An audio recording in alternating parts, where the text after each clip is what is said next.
Assalamualaikum warahmatullahi wabarakatuh. Alhamdulillah.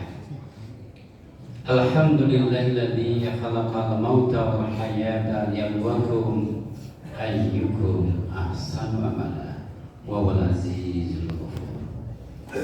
Asyhadu an la ilaha illallah wahdahu la syarika lah wa asyhadu anna Muhammadan abduhu wa rasuluhu la nabiyya ba'dah. Allahumma shalli wa sallim wa barik ala sayyidina wa maulana Muhammadin wa ala alihi wa sahbihi ajma'in, amma ba'd. Bapak Ibu, sami sehat? Alhamdulillah. Tasih semangat? Alhamdulillah. Luar biasa. Ramadan dari bungkas. Ramadan belum selesai. Ini saya betul memberikan apresiasi kepada Masjid Al-Qanaah. Ini jamaah masih banyak. Di masjid-masjid yang lain yang saya datangi paling maksimal 1,5 sof. Artinya ini luar biasa. Kalau disyukuri, Bapak Ibu yang berbahagia rahimahullah. Hari ini, saat ini kita ditakdirkan untuk sujud. Ini dahsyat. Ribuan orang, bukan hanya ribuan, jutaan bahkan miliaran orang yang saat ini tidak diberi kesempatan untuk sujud. Jadi Bapak yang berbahagia yang hadir di Masjid Al-Qanaah ini sungguh beruntung dan bersyukur kepada Allah SWT. Bapak yang berbahagia sudah mendekati hari raya, tapi tetap fokus kepada Ramadan. Bapak Ibu yang berbahagia, kinten-kinten panjenengan sami lain ibadah pun tutup nomor dari ini. Dari itu jenengan bahagia apa sedih? Bahagia. Bahagia bodoh, sedih. Kan semoga seneng bahagia, kenapa harus bodoh? Mestinya ngapun ngeloban sami kelangan Ramadan, getun, koti ibadah untuk nanan, urung tutup. Betul? Leres? Nek yo piye meneh wong ketemu bodoh ya seneng lah. Bapak Ibu yang berbahagia rahimahullah, kira-kira hampir 30 hari, esok sore bahkan 3 kali ya, setelah subuh menjelang berbuka puasa, antara isya dan tarawih ada ceramah. Ilmu ini pun karena nampak lo berkabeh karena sementel. Ya mudah-mudahan Bapak Ibu yang berbahagia rahimahullah keluar menjadi pemenangnya, menjadi juaranya, amin. Dan menjadi hamba-hamba yang bertakwa. Dan mudah-mudahan amal yang Bapak Ibu, ilmu yang sudah Bapak Ibu dapatkan selama ini, mudah-mudahan bisa diamalkan untuk di 11 bulan hari yang akan datang. Bapak Ibu yang berbahagia, karena dibatasi oleh waktu, saya ingin menyampaikan, apik no sholatmu monggo Gusti Allah bakal ngapike uripmu. Perbaikilah sholatmu, maka Allah akan memperbaiki hidupmu. Nah, kesan kelopan sami, urip kelopan sami kok kesenggrangsan, isi banyak penderitaan, kok isi sedih. Cek sholatnya. Kenapa? Bisa jadi sholat kita belumlah baik. Ya betul, kita sering sholat, tapi bisa jadi sholat kita belum istimewa. Ndoke lagi siji, nah istimewa kan ndoke lima. Kok mantap apa? Bapak Ibu yang berbahagia rahimahullah. Maka kalau kita pengen hidup kita menjadi lebih tertata, hidup kita menjadi lebih indah, salah satu kuncinya adalah perbaiki sholat kita. Nah, kita alhamdulillah sudah masuk di dalam kawah condro di bukunya Ramadan 1447 Hijriah. Mudah-mudahan keluar dari sini kita menjadi orang-orang yang istiqomah, yang kemarin-kemarin sholat subuh direwangi kerkoso tindak, sholat taraweh yo duyuk-duyuk yo abot, sholat rakaat dilakoni. Mudah-mudahan kita nanti akan menjadi ringan untuk melaksanakan ibadah sholat untuk di kemudian hari. Bapak Ibu yang berbahagia, secara singkat ingin saya sampaikan, ada jaminan yang Allah berikan kepada orang-orang yang sholatnya baik. Saya tidak membahas masalah khusyuk, ini prosesnya cukup panjang, tapi minimal bagi bapak-bapak, ibu-ibu yang sholatnya baik, fa insyaallah akan mendapatkan 5 jaminan. Kalau di Fadil Amal ada 15, ini saya sampaikan 5 saja. Yang pertama, orang yang sholatnya baik, fa insyaallah akan mendapatkan rezeki yang barokah. Pengen Bapak Ibu rezekinya barokah? Pengen ya? Apa itu barokah? Barokah itu al-barokah, ziyadatul khair, bertambah-tambahnya kebaikan. Jadi kalau kita melaksanakan ibadah sholat dengan baik, maka hidup kita semakin baik, tambah baik dan tambah baik. Kalau kemudian berbicara masalah rezeki, maka orang yang mendapatkan rezeki yang barokah itu sidik kuwi nyukupi apa meneh akeh turah. Ning nek rezeki ora barokah, akeh kuwi kurang apa meneh sidik. Ibaratnya kalau panjenengan sami kados to munjuk toya segara. Mantun mboten nglahi. Tidak akan menghilangkan dahaganya. Oke, we kurang apa meneh sithik sing gajine puluhan juta, bahkan ratusan juta, kok isih nyolong? Wonten oke. Pejabat-pejabat pada nyolong. Ngapunten, gitu kan? Bukan hanya sekedar miliar, Pak, triliun. Konon kabarnya ada yang sampai 3.000 triliun. Wih, duitnya gue ngopo wih. Ngapunten lagi itu ngerkuasa iki.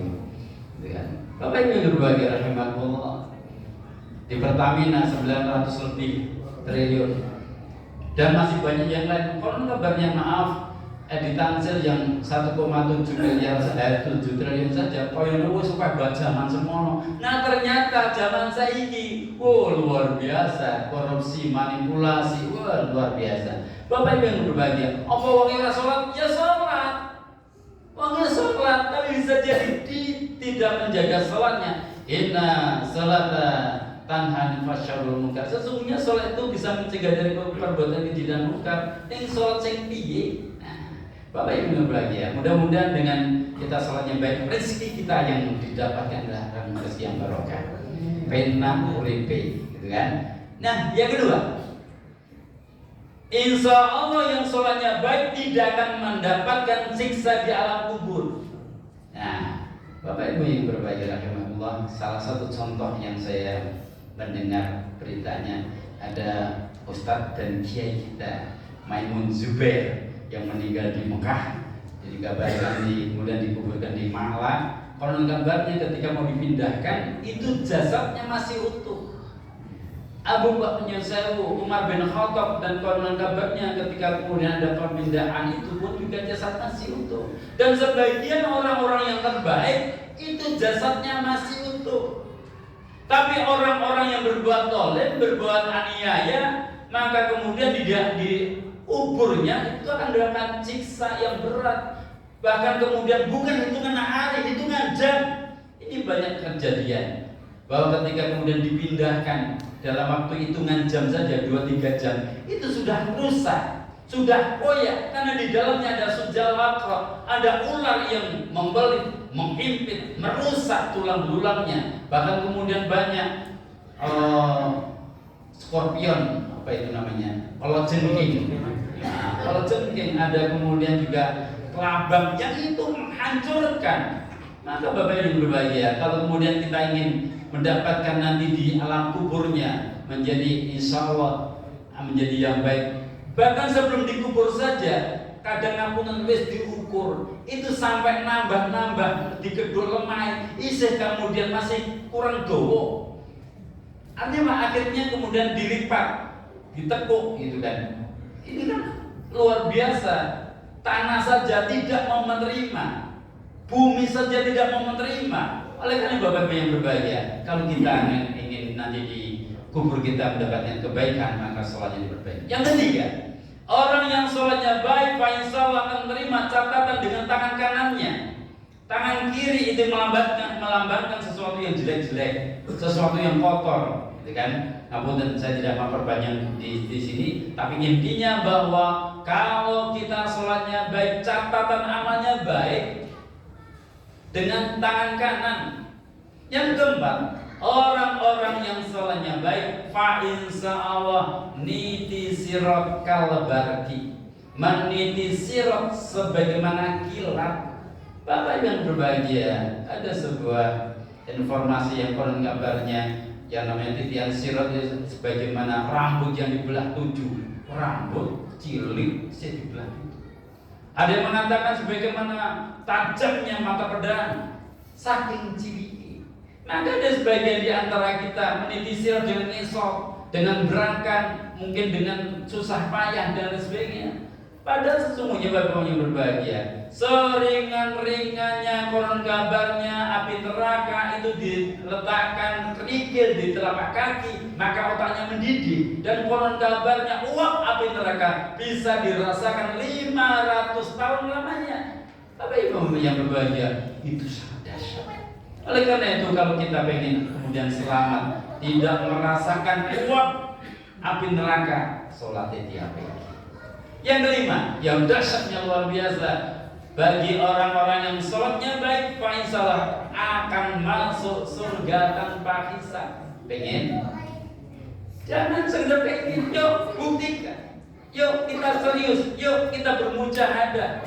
Karena sesungguhnya Bapak yang berbahagia rahimahullah, saya ingin mengingatkan pada saya sendiri dan pada Bapak Ibu yang berbahagia rahimahullah, saya berumongso ilmune urung tak dhuwur, les sholat yo lagi wingi, ya udahlah kita berpikir duren-duren roti-roti sing biyen-biyen saiki Ramadan iki kudu luwih apik, tahun iki kudu luwih apik. Piye carane kalau panjenengan salatnya kudu apik? Kenapa? Bisa jadi ini menjadi penyelamat kita yang selama ini hidup kita enggak jelas murat-marit, ya kan? Maka Bapak yang berbahagia, sidik ilmu sing disampaikan oleh Pak Ustadz, para penceramah diterima, dilakoni, diopeni, titen, laten, open, bagale panen. Maka insya Allah Bapak yang berbahagia, bisa jadi kita nanti koyone ra krasa ngopeni barang cilik, sadurunge adan wis mangkat, salat ngapunten tahiyatul salat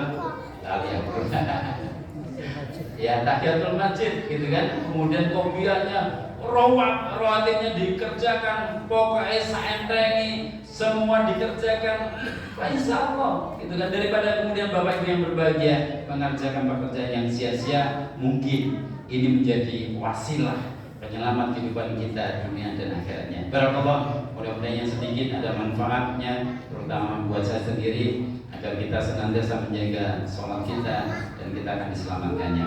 Kita akhiri dengan kafaratul majlis, salawat dan tahmid. Subhanakallahumma rabbana wa bihamdika, asyhadu an la ilaha illa anta, astaghfiruka wa atubu ilaik. Allahumma shalli ala sayyidina Muhammad wa ali sayyidina Muhammad. Alhamdulillahirabbil alamin. Akhirul kalam. Assalamualaikum warahmatullahi wabarakatuh. Waalaikumsalam.